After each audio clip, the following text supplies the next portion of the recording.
From Hollywood, it's time now for... Johnny Dollar, Mrs. Caylin. I think Mr. Welch told you I'd be around to see you. Oh, yes. You're the special investigator the insurance company sent out. That's right. Mind if I come in? All right, Mr. Dollar. Thanks. In through here. Your company didn't waste any time, did they? Sending you out here, I mean. No more than you did in filing your claim. I have a right to it. With Eddie gone now, I need the money. I see. Sit down. Thanks. How many keys are there to that door? Keys? What do you mean? Your front door. How many keys do you have? Just one. And of course, Eddie had one. Why? What difference does it make? Just about enough difference to hang somebody. Cigarette, Mrs. Caylin?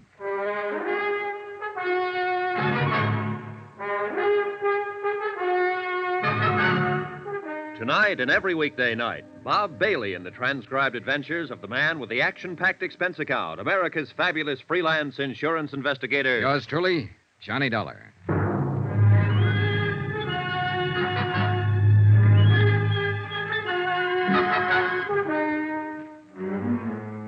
From Special Investigator Johnny Dollar, location Los Angeles, to the home office, Trinity Mutual Insurance Company Limited, Hartford, Connecticut.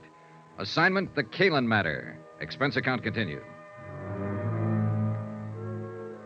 That's quite a dramatic statement, Mr. Dollar. Are you prepared to name that somebody who may get hanged?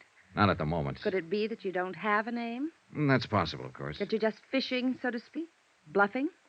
Now, why would I do that with you? I don't know, frankly, but you must have come here for some reason. Yes, I wanted to ask you a few questions. And you'd be smart to answer them, under the circumstances. What circumstances? The only one I know anything about is the tragic one of losing my husband only 3 days ago. You have my sympathy, Mrs. Caylin. Sergeant Menosa questioned me for hours. There's nothing more to answer. Will you go now, please? All right, if you say so. Your unwillingness to cooperate will undoubtedly prejudice your claim for the insurance. That's all you care about, isn't it? Finding some excuse for not paying off the policy. Now, wait a minute, Mrs. Caylin. I'm not crooked, and neither is the company. If a claim is legitimate, they pay it, always. I'm sick of being under suspicion, of being accused. I'm not accusing you of anything. All I'm after is some information. And if you refuse to give it... Good night, Mrs. Caylin. No, wait. Wait, Mr. Dollar. Yes? Don't go. Come back, please. I'm sorry. I've been under such a strain, on edge. Forgive me. That's all right. Forget it.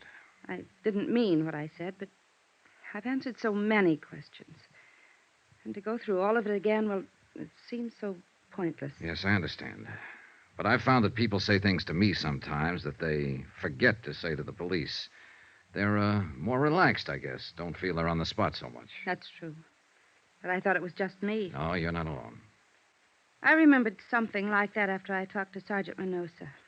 He wanted to know where Eddie hung out mostly, bars and so on. I could only think of two. What are the names of the bars, Mrs. Caylin? The Eloines on Beverly Boulevard and the Brass Monkey Inn down on the Strip. What difference does it make? Eddie wasn't killed in a bar. No, but he probably met people there, talked to them.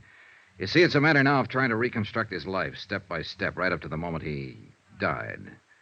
You'd be surprised how much bartenders see and hear. And remember. I suppose they do.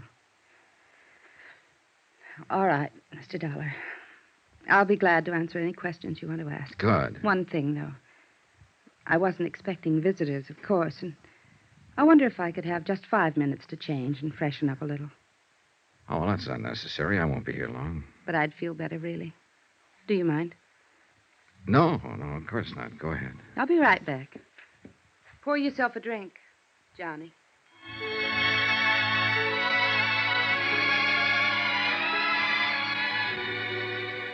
I had the drink and waited and got ready to brace myself. I've been through this before. Attack plan number 2, a common garden variety. When you can't beat 'em, join 'em. And when the joiner is a lovely woman, the maneuver usually starts with some paraphrase of, slip into something more comfortable. Why don't you have a drink? And a sudden switch to first names.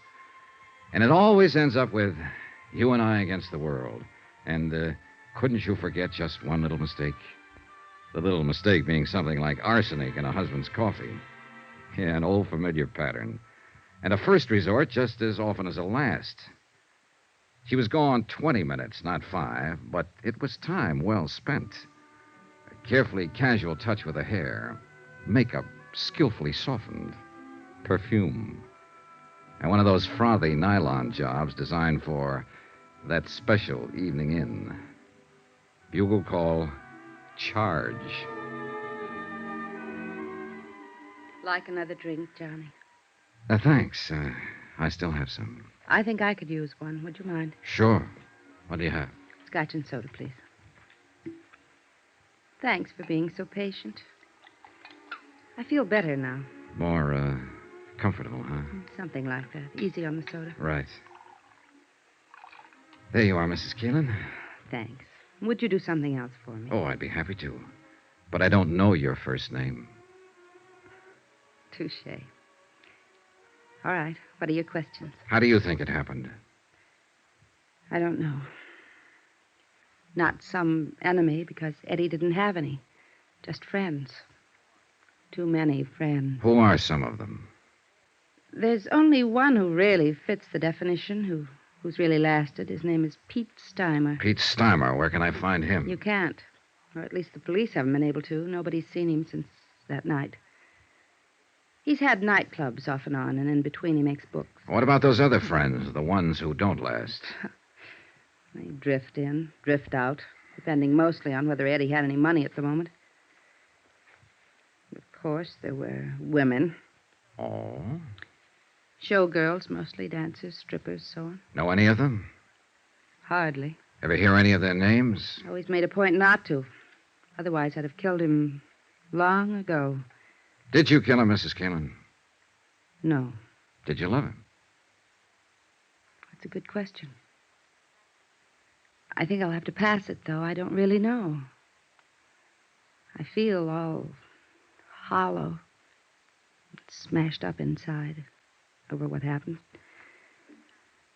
And yet there were times I'd have killed him myself if I'd had a gun. But there were other times, too, when it was so crazy sweet you wanted to die. Because you knew it'd never be like that again. Yeah, that's the way it was with Eddie. Mad, mixed up. Like watching a 10-ring circus from the front seat in a roller coaster. That's why women flocked around him. That's why they always ran from him later. You didn't run. Could I have another drink? Oh, sure. Were you trying to run when you went up to Arrowhead by yourself? Maybe. We'd had a fight. I ran out and told him I wasn't coming back. And only 3 days later, over the radio, I heard where he'd been found dead. Burned up in his car. Here you go. I guess they call it shock. I still can't really believe it, even though I know it's true. Well, I guess you should know. I understand you're the one who identified the body. I identified a wallet, burned black, a wristwatch, a ring. All of them things I'd bought for him. They told me there wasn't anything that could be called a body. Yeah, well, I'm sorry, Mrs. Caylin. I know this is painful It's for all you. right. Like I said, I can't believe it. Not really. Do you have any other reason for not believing Eddie is really dead? I mean, besides just a feeling. No. No, of course not. What do you mean? What do you mean? Well, it was just a question, that's all. Forget it. But I Let's shouldn't- get back for a moment to another question. You said you were sure it wasn't some personal enemy who killed your husband. Then what do you think? Well, the same as the police, I guess. They said Eddie won a lot of money that night from some gambler named Topo Leanley. You don't know this Topo Lanely, huh? No, but I suppose that's why Eddie was killed. The money wasn't found, so I guess it was robbery. Did you know about the money? Well, it all happened while I was up at Arrowhead. Anyway, if Eddie ever had any money, I'd be the last one to know about it. He always spent his money where it would show, where he'd get something for it. Laughs, bells, whistles, balloons going up. Not at home. Never. Yeah. I'm well, sorry. Forget I said that. I hate women who sit around drooling with self-pity. Like you said. I didn't run. I guess maybe I did love him, Mr. Dollar. Is there anything else you... No, I guess not. At least not tonight. You look a little beat. Yes, I'm afraid I am. You go around trying to keep up a front, but it's been rough. Yeah, I imagine. Well... That business a while ago, fixing myself up a little. This robe. I just had to do it. There are times when a woman has to feel like a woman. In order to feel anything, even sane. I guess you wouldn't understand, though. And I'm afraid I gave the wrong impression. No. I think I do understand. Now. And I also think I owe you an apology. For what? For walking in here with a preconceived opinion, for being rude, being wrong. I'm sorry. Forgive me. Forgiven. Forgotten. And come back again, please.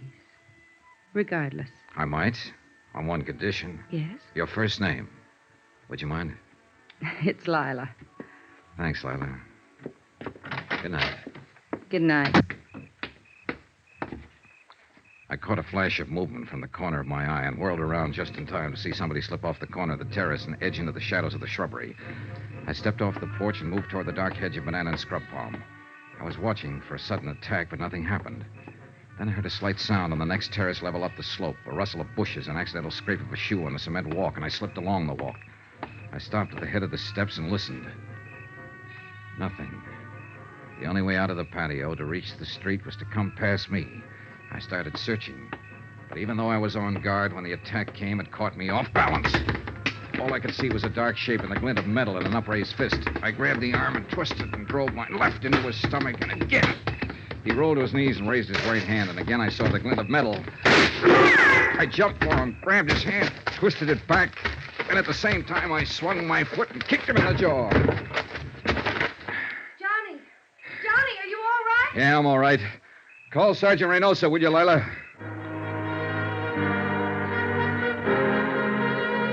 He was out cold. I turned him over on his back and struck a match to get a look at him. He was a big man, stocky, bull-necked, blonde-haired. I slid my hand inside his coat and fished out his wallet and opened it. His name was Topo Leanley.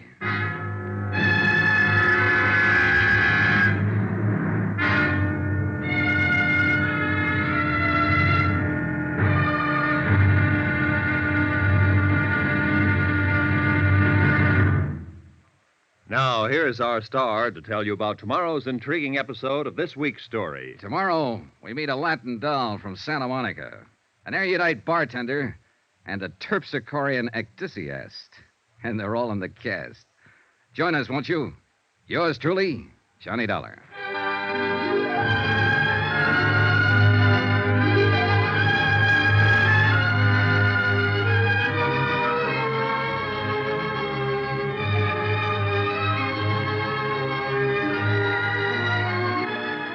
Yours truly, Johnny Dollar, starring Bob Bailey, is transcribed in Hollywood. Written by Les Crutchfield, it is produced and directed by Jack Johnstone. Be sure to join us tomorrow night, same time and station, for the next exciting episode of Yours truly, Johnny Dollar. Roy Rowan speaking.